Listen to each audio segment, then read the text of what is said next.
Hello students, so welcome back to my YouTube channel again. So I think this is the video part number 5 for you, isn't it? Okay. So in this video I am going to discuss on the concept called motion in a resistive media. Okay.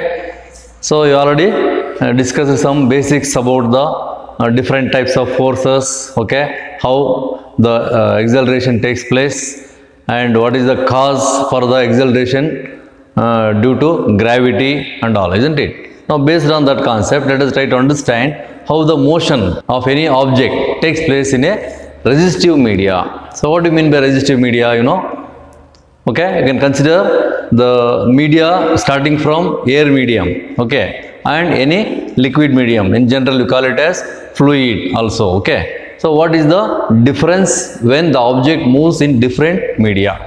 How the resistance, because we already discussed the part of force as a frictional force, isn't it? So how this frictional force comes into exist when a body starts moving in any medium, okay, whether it opposes or not. Yes, it opposes any motion. So if it is opposing a motion, then we call it as the resistive medium, okay. So the resistive medium is always considered in particularly the highly viscous type of medium, okay, highly viscous. So compared to air medium, let us say water is a viscous medium, and compared to water, the oil is a viscous medium, isn't it? Viscous is nothing but what? Viscosity. Viscosity is a property, okay. So depending upon the density of the particles or molecules in the given medium, okay. So that is actually the main property which gives us for the resistive force to any moving body. So that resistive force is called what? Here it is called as the drag force, okay. It is called as drag because it is dragging the moving body in the opposite direction, you know. So hence it is called drag force, okay. So with one simple example you can understand the motion, okay, in any resistive medium, how it is affecting its motion. For example, you consider suppose if you are moving in a car, okay, moving in a car, and if you just put your hand outside the car, okay, just open the window and put your hands outside the car, okay, then what you will experience? As the car moves, okay, the hand is opposed by some drag force in the opposite direction like this, okay. So it just opposes like this, so that the hands are moving in the opposite direction, okay. As the speed of the car increases, your hands are moving more and more in the opposite direction. That is nothing but, so there is some force acting on your hands that is making the hands to move in the opposite direction. So that force acting on the hands is called drag force. That is due to what then? That is due to the air present surrounding the car, okay. So similarly you consider another example where let us say a person is swimming, or you just consider a person is standing in the water, okay. As long as he is just standing, you don't feel any drag force. The moment he starts walk inside the water, okay, let us say the water is up to his neck, okay, then you just start walking in the water. Is it possible to walk freely as you walk in the air medium? No, because air is less friction, less viscous, but water is more viscous, okay. So you cannot walk freely in the water, so you will feel some opposing force. That force is called drag force, okay. So if you are able to swim in the water, so you have to apply the sufficient force, okay, against the drag force, then only you are able to move in the forward direction, okay. So these are all some examples you will come across the motion in resistive media, okay. Even if you consider a person who is diving from aeroplane or diving from any helicopter, so with the help of parachute he will dive, okay. A diver will take the help of the parachute, okay. How the parachute works? Parachute works on the based on the opposing force acting in the parachute, so that it will lift the person in the opposite direction, so that he will stand firmly without much damage to him, okay. So the speed has to be reduced, okay. That can be done by a parachute, okay. So the parachute, you can say parachute is basically working on the principle of drag force in the air, okay. Now let us consider the discussion, the theoretical discussion of the motion in a resistive medium. So in the first example, I am considering a body falling under gravity through a fluid, okay, at low speed. So because there are two cases here, how the body is moving, whether it is moving with very high speed or low speed, okay. I have given the example of a person who is diving from the helicopter. So that is very high speed, you know, he is falling down with very high speed. So that is different case. Now I am considering the low speed. The object has to move with very low speed. In such case, how the velocity of the body changes, on what factors the velocity of the body changes, and similarly acceleration also. Okay, so the theoretical discussion is here now. Okay, so what I am considering here is, see, there is a liquid column. Okay, let us consider a castor oil, a thick viscous liquid can be considered in a vertical column of a jar like this. Okay, so that it is containing, you can say there is a viscous liquid or fluid inside the jar. Then you just consider a metal sphere, a small metal sphere. If you try to drop it from the top, okay, initially what is the speed? If you just leave it, initial speed, you can assume that the moment you leave, the time t equal to 0, at the time t equal to 0, it is experiencing no velocity, so v equal to 0. But there is a acceleration acting on the body. So what is that acceleration? Due to gravity it is, isn't it? So you can say only A is equal to g. The body is not moving means you can assume that the force acting on the body is due to gravity. So acceleration must be equal to g. So okay, now let us try, we can prove that A equal to g also theoretically later. Okay. So now consider the metal sphere falling freely under the gravity in a given fluid like this. So this is the slow motion of the sphere inside the liquid column. Okay. So a small sphere falling through a fluid. Now in this experiment, so what is the assumption you have to consider? So what are the forces acting on the object here? So what are the two forces acting on the object now? Okay, you can assume that the only forces acting on the sphere are the resistive force. So what is that resistive force is called? That resistive force is called drag force also. As I said, it is a drag force, so you can write it as Fd. And the force of gravity. So this is the natural force, right? So force of gravity Fg. How these two forces are acting on the body when it is freely moving? Both are not acting in the same direction. The force of gravity is pulling the object downwards, whereas the drag force is acting on the body in the opposite direction. Okay, that is why it is not able to move freely because of the viscosity of the liquid. So it is having little high force compared to air medium. So the drag force is pulling the object in the opposite direction. So that means the two forces are acting in the opposite direction here. Okay, so whatever it is, suppose if the two forces are acting on the body, the net force must be given as the algebraic sum of total forces acting on the body, isn't it? So you can write that the net force is given by sigma Fy, because it is a vertical force along y axis, you can say vertical force Fy. So total force acting along the y axis sigma Fy is equal to Fg plus Fd, total force I can write. So Fg plus Fd. But here Fg is given by, according to Newton's law, just m into g, right? So from Newton's second law, Fg is equal to m into g. And similarly, drag force, you know, particularly we are considering the case of low speed here. So we have experimentally proved that the equation for the drag force is depending upon the velocity of the object. It is directly proportional to the velocity of the moving object. As the velocity increases, the drag force also increases, you know. So Fd is equal to minus k into v is the equation. So drag force at low speed, Fd is directly proportional to v. So this k is called actually the proportionality constant, and the drag force acting on the body depends upon the velocity and all other factors. What are the all other factors? So that all other factors are included in this constant k. So for example, the object may be different shape. Okay, the shape is also matters here, and what type of material it is. Okay, the material matters. Okay, shape, size, even size also matters. So on all those factors, we can consider the k here. Okay, it's different for different objects. of different size. That is why Fd is equal to minus k into V. V is the variable. Of course, velocity is a physical measurable quantity. So we can consider that V here. Okay, now substitute these two Fg and Fd in the above equation 1.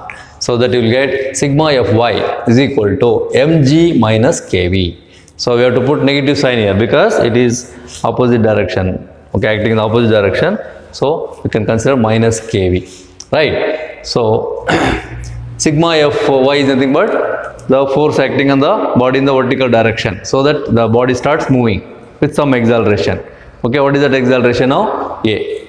So m into A. According to Newton's second law again, sigma Fy gives the force acting on the body to move. Okay, with the acceleration A. So that is why m into A is equal to, now substitute now here, m into g is equal to rate of change of velocity. So dv by dt, right? Okay, so that is equal to, now we can write m into A is equal to m into dv by dt. So that is equal to mg minus kV. So in the next step what I am doing is only mA is equal to m into dv by dt can be considered here as rate of change of velocity in the equation 2. Just solving the above equation, we will get the rate of change of velocity, that is dv by dt. Okay, so dv by dt is equal to what? Here m cancels if you take in the right hand side, and g minus k by m into v. Okay, just by solving the above equation, you will get the dv by dt equation. So how this acceleration is equal to g in the beginning at that particular instant? See, at the instant the sphere is released, okay, just it is released, so velocity is assumed to be 0 and time is assumed to be 0. So at time t equal to 0, velocity equal to 0. So what must be the acceleration according to this equation? See, dv by dt g minus k by m into v. V equal to how much? 0. So that you will get dv by dt is nothing but what? A, right? Acceleration. And here, so this part is 0 here, so left with only g. Okay, so A is equal to g. That means at the instant where the sphere is just dropped, the acceleration is equal to g. Okay, it is a constant now. Now this particular value of acceleration is equal to g is given by the slope of the line. Okay, what is the slope? So because the graph is here like velocity along y-axis and time along x-axis. So ratio v by t. Okay, v by t is nothing but what? Acceleration. Okay, so if you draw a straight line variation and you find the slope of that straight line, the slope is equal to how much now? It is just equal to a as v by t. Okay, ab by bc is the slope, you know, ab by bc slope. So that ab is nothing but here velocity and bc here is equal to time. So delta v by delta t also we can say that is equal to acceleration obtained in this particular straight line in the graph. Okay, look at the graph now. Now one more point to be noted in the graph here, velocity time graph. So of course if we consider the variation of velocity with respect to time as a linear variation, the slope is equal to acceleration, but that is not happening in this experiment here. Okay, so v is not directly proportional to time because of drag force. Okay, because of the viscosity of the liquid, it is not linearly varying. Okay, so based on that variation of velocity versus time, if you plot the graph experimentally, you will get that the graph is like this. So that is the exponential increase. It is not a linear, it is a exponential increase, and then finally it is going to be constant saturated velocity. Okay, what do you mean by that? So that point to be considered here. See, initially the velocity is increasing exponentially, and then finally here at this point it is almost constant here. So where that constant velocity reaches, the point is where that velocity becomes constant. Okay, see, initially the velocity is increasing as per the graph. We can see that it is increasing like this. Somewhere in the middle, so velocity remains constant.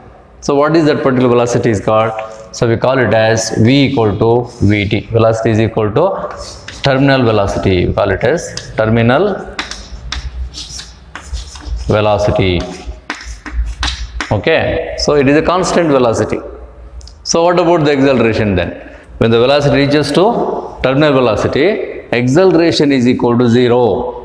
Okay, so A equal to 0. That means the forces are balanced. Okay, balanced on the body in such a way that the body starts moving with a constant velocity. Clear? So that is what you can see in the graph here. So velocity is constant. So just you consider that particular velocity in the variation along y-axis as Vt. Okay, terminal velocity.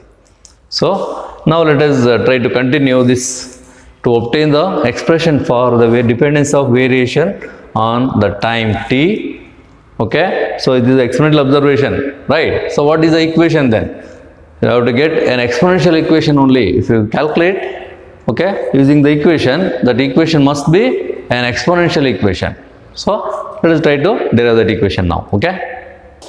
Okay, now consider at A equal to 0. So as I said, how V equal to Vt, it is called terminal velocity. At that particular point, the sphere reaches the maximum value. We can assume that that is the maximum value called terminal velocity, right? Okay. So at that particular point, what is the total force acting on the body? I mean equilibrium force. So sigma Fy is equal to 0. Okay. So as V tends to Vt, sigma y is equal to 0. So therefore, you can substitute the sigma Fy is equal to mg minus k into Vt equal to 0. Okay. So that is the equation for sigma Fy. Okay. So from this equation, see V is substituted as Vt now, right? So therefore, by cross multiplication and rearranging the equation, so Vt equal to will get mg. So you take this side and mg divided by k. That is the equation 5. So that is the equation for terminal velocity. Okay. So just equation for Vt, you can assume that mg by k, of course. But how it is related to velocity, actual velocity of the sphere. So that now let us continue the derivation for to obtain the expression for the relation between V and Vt also. Okay. So for that you just recall the equation 2 and rewrite that equation as m into dy by dt is equal to mg minus kv. Okay. So in that equation, just divide the above equation by kv. Okay. So in this above equation, divide by kv. What do we get? So m divided by kv into dv by dt is equal to mg divided by kv again minus this is already kv is there, isn't it? So dividing by kv you will get only 1. Okay. Now so from this above equation 5, so mg by k can be considered as Vt. So where is that? Here it is. Mg by kv is the equation for Vt. Okay. So that you can substitute now. M by kv as it is in left hand side, dy by dt is equal to, so right here mg by kv as Vt and divide by v is there. Vt by v minus 1. Okay. So by taking LCM v, you can write it as Vt minus v by v is the equation now. Okay. So now from this equation we'll continue the derivation. Okay. Okay, first you cancel the v on both sides so that you will get the equation like see m by k into dv by dt is equal to Vt minus v. That's it, isn't it? So just to rearrange the equation 6 so that all velocity terms should come at one side and time factors at other side. Okay. So that is what I have done in the equation 7. See, you will get dv by Vt minus v in the denominator of the left hand side is equal to, okay, we have m by k. Okay, if we take it the right hand side, it will become k by m. Okay, so k by m into dt. So that is the term related to time. All velocity terms are now left hand side. Okay, so now dv by Vt minus v on the left hand side, k by m into dt on the right hand side in equation 7. So now we can integrate the equation with respect to velocity and time. Both are variables here, right? Velocity and time. So integrating the above equation. So left hand side you have to integrate with respect to velocity. Right hand side you have to integrate with respect to time. Okay. So integrating from 0 to v, velocity limits are now 0 to v. So dv by Vt minus v is equal to k by m into 0 to certain time t. Okay. Here, as per the integration laws, if you integrate anything which is in the denominator, okay, you have to get the numerator part. So here Vt is constant. Okay, Vt is terminal velocity constant. So variable is only v, that is with the negative sign v. Okay, minus v is there. So in order to get that minus v in the denominator, when you integrate it in the denominator part as log, okay, you have to get the numerator. There is no negative sign here. Okay, so let us consider that negative sign here. So once you put the negative sign on the left hand side, you have to put the same negative sign on the right hand side also, correct, so that it balances negative sign here and negative sign here also. So k by m with negative sign. So integrating now 0 to t dt. Okay, now we can proceed for integration.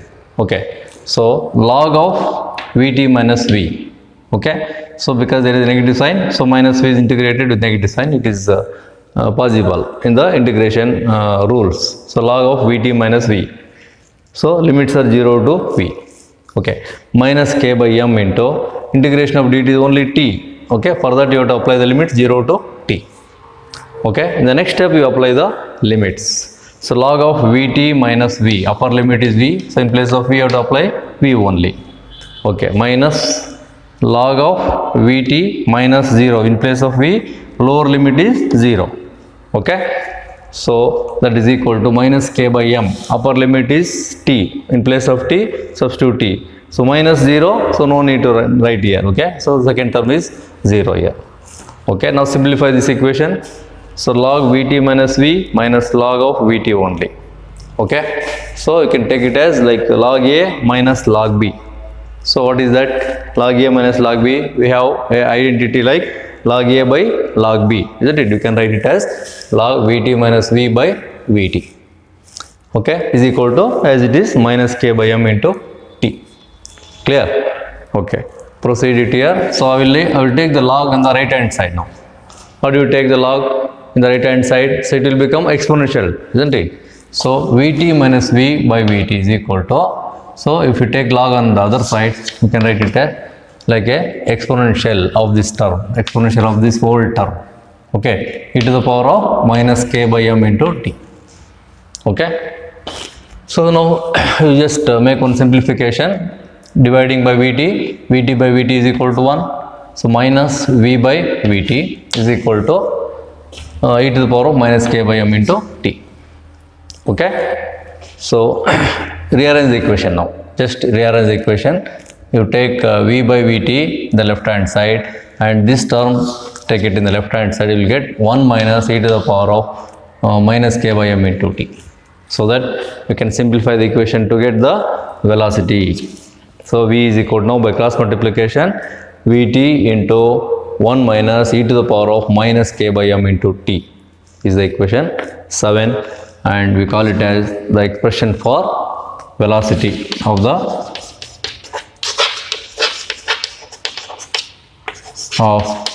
the moving body in a fluid.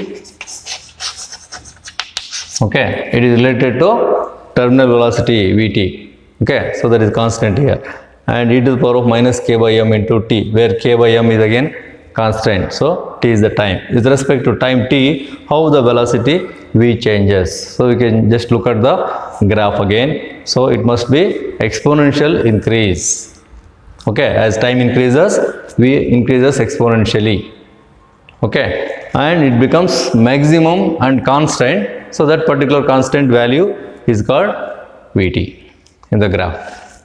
Okay, so this is the theoretical expression for the variation of velocity with respect to time, and the graphical notation already shown in the figure 2. Okay, so once again you consider the equation 7 here as the v equal to vt into 1 minus e to the power of minus k by m into t. Okay, now using this expression, of course we can plot the graph called exponential increase graph, right? That is the equation, the figure 2.